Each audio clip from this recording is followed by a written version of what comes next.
आदर, अदाब, अभिनंदन, आभार मेरे दोस्तों, मेरे भाइयों बहनों, झांसी बुंदेलखंड के रहने वालों और झांसी बुंदेलखंड से जो बाहर अभी देश विदेश में रह रहे हैं और झांसी बुंदेलखंड के टच में हैं, आप सबको मेरा दो बातें आमने सामने शो जो मैं फेसबुक पेज पे हर शाम रविवार के 5 बजे करता हूँ, उस पर आप सबका बहुत बहुत स्वागत है। दोस्तों, मैं आपसे एक चीज़ पूछना चाहता हूँ। शाह आज़म शाह राह आज़म, आपका जर्नैल रोड, बादशाही सड़क और सड़क आज़म किस जगह को बोला करते थे? फिर से बोलूं, जर्नैल रोड, बादशाही सड़क, सड़क आज़म और शाह राह आज़म, ये किस को बोला करते थे? जी हाँ, ये बोला करते थे हम जीटी रोड को, ग्रैंड ट्रंक रोड, जिसको बाद में अंग्रेजों ने जीटी रोड नाम दिया। उससे पहले हम इन्हीं नामों से कुछ जाना करते थे। अब ये रोड किसने बनाई, ये तो आपको मालूम होगा। शेरशाह सूरी जी ने ये रोड बनाई थी और ये रोड बहुत ही पुरानी रोड है, कुछ 250 साल पुरानी रोड है और कुछ 2500 किलोमीटर लंबी रोड है। तो 2500 साल पुरानी और 2500 किलोमीटर लंबी रोड है, जो कि शेरशाह सूरी जी ने बनाई थी। और ये चलती है काबुल अफगानिस्तान से लेकर के आपके आपके ये बांग्लादेश तक, यानी कि चित्तागोंग को क्रॉस करती हुई आपकी ये चीज़ जाती है उधर पे बांग्लादेश में। तो ये इसकी खूबसूरती है इस रोड की। और इसकी मैं आपको ये भी कहूँगा, तकनाफ जगह तक, ये तकनाफ बांग्लादेश तक जाती है अफगानिस्तान से स्टार्ट होकर के। और इस दूरी में आप देखिए, काबुल अफगानिस्तान एक कैपिटल, इस्लामाबाद पाकिस्तान दूसरा कैपिटल, दिल्ली इंडिया तीसरा कैपिटल और ढाका बांग्लादेश चौथा कैपिटल, ये चार कैपिटल्स को जोड़ती है। और ये समझ लीजिए बड़े बड़े शहर जैसे कि दिल्ली, कोलकाता और ऐसे जगहों से हमारी ये जीटी रोड निकलती है इंडिया में। तो एशिया की सबसे लंबी रोड बनाने का क्या औचित्य था शेरशाह सूरी जी का, ये समझना बहुत ज़रूरी होगा। और ये क्यों ज़रूरी है वो भी मैं आपको बताऊंगा। उसका रीज़न ये है कि आज हम बात करने वाले हैं झांसी और बुंदेलखंड, जो कि काफ़ी पिछड़ा हुआ जगह है बुंदेलखंड, और उसमें झांसी एक रे ऑफ होप है जो काफ़ी तेज़ी से आ रही है और बुंदेलखंड द्वारा बहुत सपोर्टेड है। तो ये तेज़ी से जो हम सारा झांसी के अराउंड नेटवर्क देख रहे हैं, हम सारे एक्सप्रेसवेज का, हाईवेज का, ये क्यों है, काय को है, उससे क्या फ़ायदा होने वाला है हमारे झांसी और बुंदेलखंड के एरिया को, ये समझना और इससे आगे का फ्यूचर बुंदेलखंड के लिए डिसाइड करना हमारे लिए बहुत ज़रूरी था। और इसीलिए आज झांसी बुंदेलखंड का सड़क मायाजाल पे हम बात करने वाले हैं।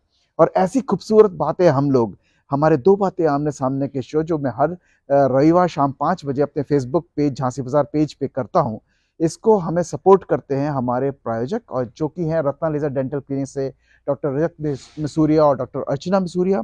जी हाँ, झांसी बुंदेलखंड में जैसे कि आपको मालूम ही है, तंबाकू खाने का बहुत ज़्यादा चलन है और इसके चलते लोगों का मुंह कम खुलता है, जो कि एक बहुत ही बड़े जानलेवा बीमारी को के आगमन का संकेत भी हो सकता है। इसी वजह से मैं आपसे रिक्वेस्ट करूंगा, इल्तिजा करूंगा कि आप लोग, अगर आपका मुंह कम खुल रहा है तो रत्ना लेजर डेंटल क्लिनिक में जाकर के डॉक्टर रजत मिसूरिया से जाकर के अवश्य मिलें। उनका तजुर्बा, उनकी पढ़ाई, उनका ज्ञान पूरा का पूरा इस बीमारी के अराउंड है, इस बीमारी को ठीक करने में है। शायद आप उन्हें जितना जल्दी मिलेंगे वो आपको इस खतरनाक जानलेवा बीमारी से बाहर निकाल सकती है। इसके साथ साथ रत्ना लेजर डेंटल क्लिनिक में आप dental implant, root canal treatment, pyorrhoea और यहाँ तक कि डॉक्टर अर्चना मिसूरिया से आप अपना जॉ लाइन और नोज लाइन ठीक करवा के और सुंदर स्माइल ला करके अपनी चेहरे की सुंदरता बढ़ा सकते हैं। तो भूलिएगा नहीं, Ratna laser dental clinic. Phone करने का फायदा है जो नीचे दिए हुए मेरे डिस्क्रिप्शन में नंबर का, कि आपको 15% का डिस्काउंट उनके कंसल्टेंसी चार्जेस पे और परामर्श शुल्क के ऊपर मिलता है। तो वीडियो देखिए, उसका डिस्क्रिप्शन में जाइए, फ़ोन नंबर वहाँ मिलेगा, उन्हें फ़ोन कीजिए, अपना अपॉइंटमेंट बुक करिए और उनकी सेवा का आनंद लीजिए। तो चलिए अब सीधे चलते हैं झांसी बुंदेलखंड के सड़क मायाजाल के ऊपर। देखिए, झांसी शेरशाह सूरी ने ये पहले क्यों किया, ये समझे। शेरशाह सूरी ने जो इतनी लंबी सड़क बनाई है, जो कि ऑलमोस्ट 2500 किलोमीटर है, उसका रीज़न ये था कि वो आर्थिक वृद्धि करना चाहते थे, यानी कि इकोनॉमिक ग्रोथ। और उसी सड़क के आने से व्यापार के अवसर निकलते हैं, पर्यटक और पर्यटन के माध्यम खुलते हैं और इसी वजह से देश समृद्ध होता है, फाइनेंशियल्स स्ट्रांग होते हैं। और यही एक सोच जो पुरानी है आज भी लोगों के दिमाग में है, और इसलिए कहते हैं सोने की सोच होती थी पुराने लोगों की, और उसी पर अटल है आज का जो हमारे सड़क के जो मंत्री हैं, राष्ट्रीय जो परिवहन और राजमार्ग मंत्री हैं नितिन गडकरी जी, उनका पूरा प्लान। वो चाहते हैं कि सड़कें हर मेजर रोड्स, मेजर सिटीज को कवर करें, कनेक्ट करें, ताकि व्यवसाय के माध्यम खुल सके, पर्यटन की वो बढ़ सके, संभावनाएं बढ़ सकें। और इसीलिए झांसी और बुंदेलखंड को विकसित किया जा रहा है पूरे राष्ट्रमार्ग से। अब बात करते हैं झांसी और बुंदेलखंड के बारे में। तो आपको बता दूं, झांसी बुंदेलखंड का सबसे बड़ा स्ट्रैटेजिक पॉइंट ये है कि बुंदेलखंड पूरे देश के सेंटर पॉइंट में आता है, यानी कि नॉर्थ से ईस्ट, नॉर्थ से साउथ और ईस्ट से वेस्ट के बीच में अगर कोई एरिया है तो वो है बुंदेलखंड।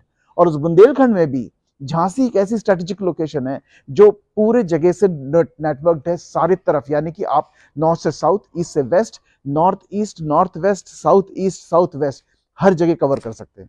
और इसके लिए पूरी क्षमता के साथ इन्होंने पूरा रोड नेटवर्क डिजाइन किया है।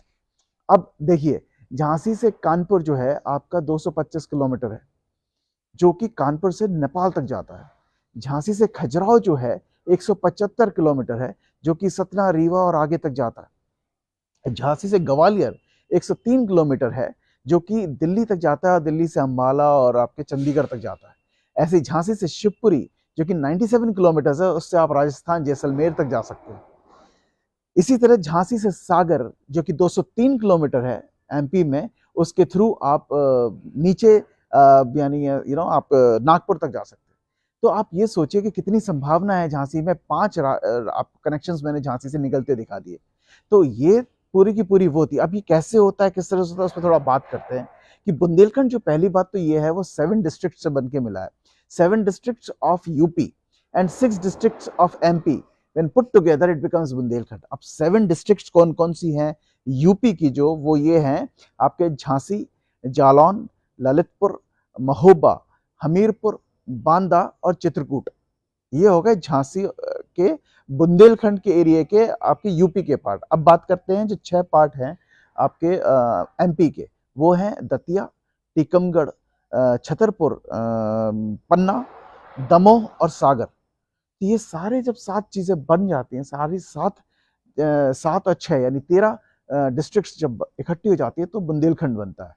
अब इनका कनेक्शन जो है, जिस जहाँ पे आपका चंदेरी उद्योग है, तो कहीं खजुराहो में पर्यटन है, इस तरह की कई सारी चीज़ों को जो कनेक्ट करने के रास्ते हैं, वो झांसी द्वारा नेशनल हाईवे 25-26 पे बने होना इस चीज़ पे असर डालता है, इस चीज़ को सपोर्ट करता है। तो झांसी इस वजह से एक स्ट्रेटेजिक लोकेशन पे कि नेशनल हाईवे 25-26 के ऊपर झांसी पूरा बसा हुआ है। तो कौन सा है ये नेशनल हाईवे 25? तो नेशनल हाईवे जो 25 है सर, वो आपका शुरू होता है आपके शिवपुरी से और कनेक्ट करता है करेरा, जालौन, मोट, एट, राट और उसके बाद उरई, फिर कानपुर, कालपी, फिर कानपुर और लखनऊ और ऐसे आगे चला जाता है। ये आपका नेशनल हाईवे 25 है। और इसी तरह से अगर आप जब नेशनल हाईवे 26 की बात करते हैं, तो ये जो है आपका झांसी से शुरू होता है और साउथ में जाता है, जिसमें अंदर में आपका कनेक्शन अगर हम देखें तो झांसी से नेशनल हाईवे 26 की बात कर रहा हूं मैं, तो झांसी से बबीना, फिर तालबेट, फिर ललितपुर, फिर मलथौन, फिर सागर, फिर टीकमगढ़ और पृथ्वीपुर तक जाता है।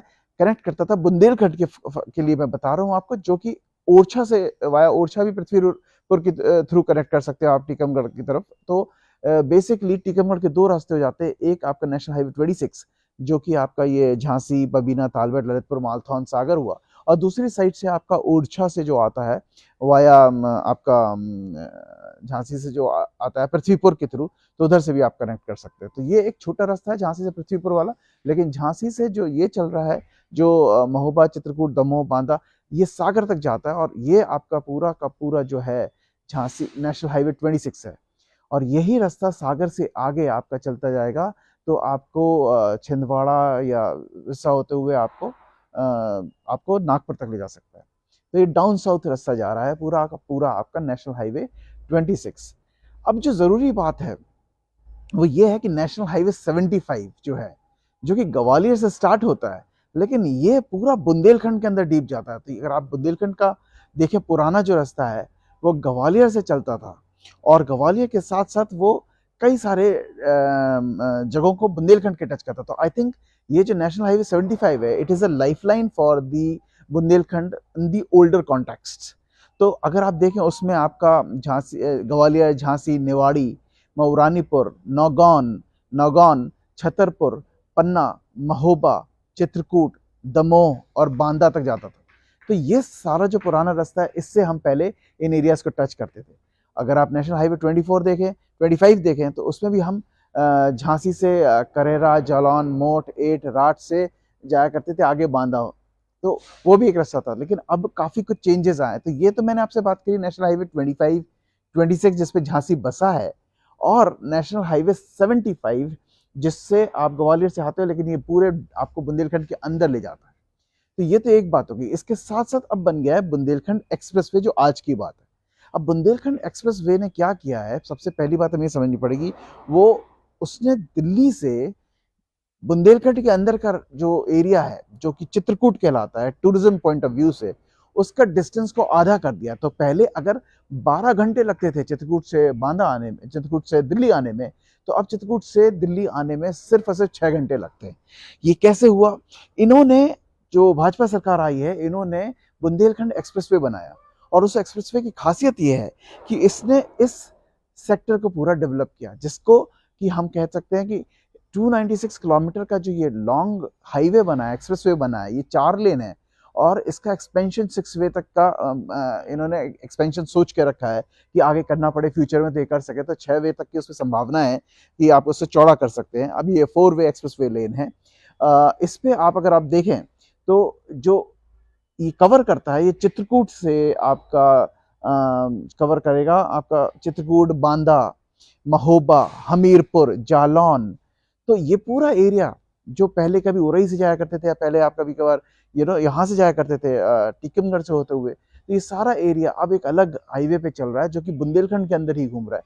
तो बुंदेलखंड के अंदर अब 2 रास्ते घूम रहे हैं, एक बुंदेलखंड एक्सप्रेसवे जो आज बना है, और एक पुराना जो हुआ करता था NH75 जो पहले चला करता था। तो 2 रास्तों के चलते अब बुंदेलखंड की मोबिलिटी और फास्ट हो गई है, और अच्छी हो गई है। तो बिजनेस की संभावनाएं खुल गई हैं, टूरिज्म की संभावनाएं खुल गई हैं, लॉजिस्टिकल सपोर्ट्स बहुत बढ़ जाएंगे। अब देखना ये है कि क्या क्या हुआ है अभी हाल में। अगर आप देखें, झांसी से लेके कानपुर के रास्ते में आपको काफ़ी सारे होटल्स और मोटेल्स की संभावनाएं बढ़ गई हैं। रोड बहुत अच्छी हो गई है। कालपी में जो एक ज़माने में बहुत ट्रैफिक जैम लगा करता था, just because of a mosque being on the transit road, just at the road, तो वो उसकी वजह से जो दिक्कत आती थी, आज वो खत्म हो गई है। हमने सीधे सरकार ने सीधे उसको मस्जिद के ऊपर से एक फ्लाईओवर निकाल दिया है, जिसकी वजह से वो संभावना खत्म हो गई। तो वो एक अब बिल्कुल प्यारा कनेक्शन हो गया है, जिसने सिर्फ 3 घंटे में झांसी से कानपुर लगा देना होता है आपको। तो ये एक बहुत अच्छी बात है। अगर आप दूसरी तरफ देखें, झांसी से ग्वालियर एक ज़माने में आप सबको मालूम होगा रोड बहुत ख़राब होती थी और दिल्ली जाने में बहुत ज़्यादा समय लगा करता था। तो आज के वक्त में झांसी ग्वालियर सिर्फ 1.5 घंटे का, मैक्सिमम 1.5 घंटे का सफ़र बन के रह गया है। क्यों? क्योंकि झांसी ग्वालियर के बीच का सारा रास्ता जो पहले 2 वे लेन होता था, 4 वे लेन में तब्दील हो गया है, और बहुत ही स्मूथ ड्राइव हो गई है।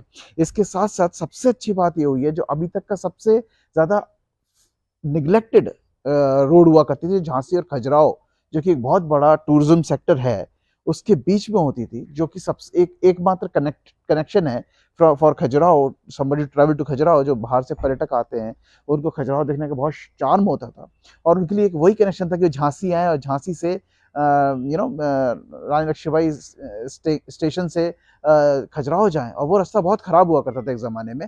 आज आप देखें तो आपको शायद वो झांसी से खजुराहो का जो 175 किलोमीटर का रास्ता, जो पहले 5-6 घंटे लेता था, just because of the roads being so bad, such a bad condition and pathetic condition, आज के वक्त में सिर्फ 1 घंटे का रास्ता रह गया। 1 सवा घंटे का 175 किलोमीटर का रन 1.5 घंटे में, मैक्सिमम आप 1.5 पौने 2 घंटे में आप आराम से उड़ते हुए जाएंगे। इतना स्मूथ अभी हाल में हमारी सरकार ने कर दिया उसे। तो सारे तरह के कनेक्शंस आप देखें बहुत अच्छे हो गए।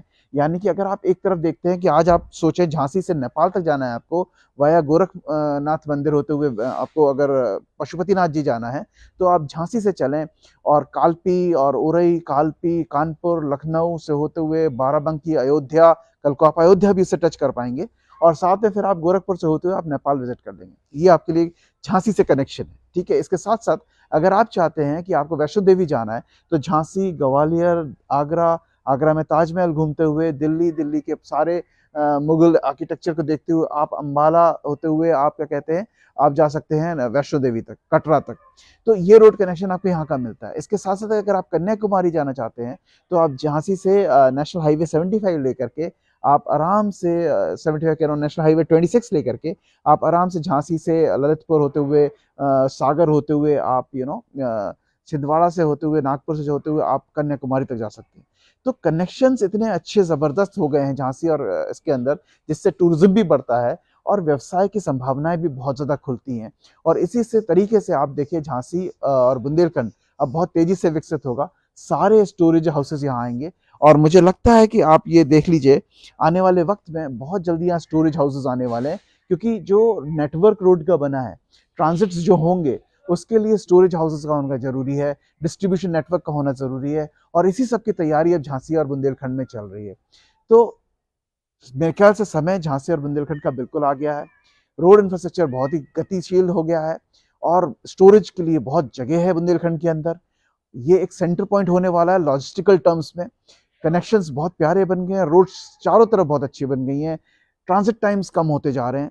तो इसके चलते आपको झांसी और बुंदेलखंड में एक बहुत बड़ा तब्दीली आते दिखाई देगी, जो शायद एविडेंट होने लग गई है और खुल के सामने आ गई है। डिफेंस कॉरिडोर का आना इस चीज को और सपोर्ट करता है, ऐसी लोकोमोटिव का काम यहाँ पे बढ़ना इस चीज को और सपोर्ट करता है, बिकॉज ये ऐसी चीजें हैं जिनकी डिमांड ऑल ओवर इंडिया से आती है। और Jhansi being on a very strategic location as in the centre of the country, it is easier for somebody to manufacture locomotive loco shades here and send coaches to all parts of Jhansi, and exactly for the defense corridor to send all type of ammunitions, armaments everywhere in all corners of India, all borders of India, right from this location of Bundelkhand. So just keep an eye on these changes। और road और सब कुछ बहुत अच्छी हो गई है। अपने झांसी और बुंदेलखंड को समझें, और ऐसी कुछ अच्छी बातें मैं आप लोगों के साथ हर रविवार शाम को 5 बजे इस फेसबुक पेज पे शाम को 5 बजे रविवार को हर वक्त करता हूँ। कुछ ना कुछ नया लेके आता हूँ, अपने झांसी और बुंदेलखंड के लोगों को सचेत करता हूँ। उसके साथ साथ जो झांसी और बुंदेलखंड से कहीं ना कहीं लगाव रखते हैं लेकिन बाहर रहते हैं, उनको चेंजेस जो मालूम पड़ते हैं कि ऐसे ऐसे चेंजेस हुए हैं इस शहर के अंदर, ऐसा ऐसा हो रहा है, इतनी सब तब्दीली आई हैं, उन सबको भी मालूम पड़ता रहता है। तो इस सब को जानने के लिए हमारे पेज को फॉलो करें, झांसी बाजार को फॉलो करें। अगर आप यूट्यूब पे देख रहे हैं तो सब्सक्राइब करें और एक बेल का घंटी है उसको दबा दीजिएगा ताकि हमें बनाए वीडियोस आप तक पहुंच सकें। और अगर आप फेसबुक पे देख रहे हैं तो आप बस हमें फॉलो कर लीजिए और हमारे वीडियोस का लुत्फ उठाइए। हम कई सारे ऐसे इंटरेस्टिंग चीज़ें अपने झांसी और बुंदेलखंड को सकारात्मक बदलाव की तरफ ले जाने के लिए करते रहते हैं। धन्यवाद, थैंक यू।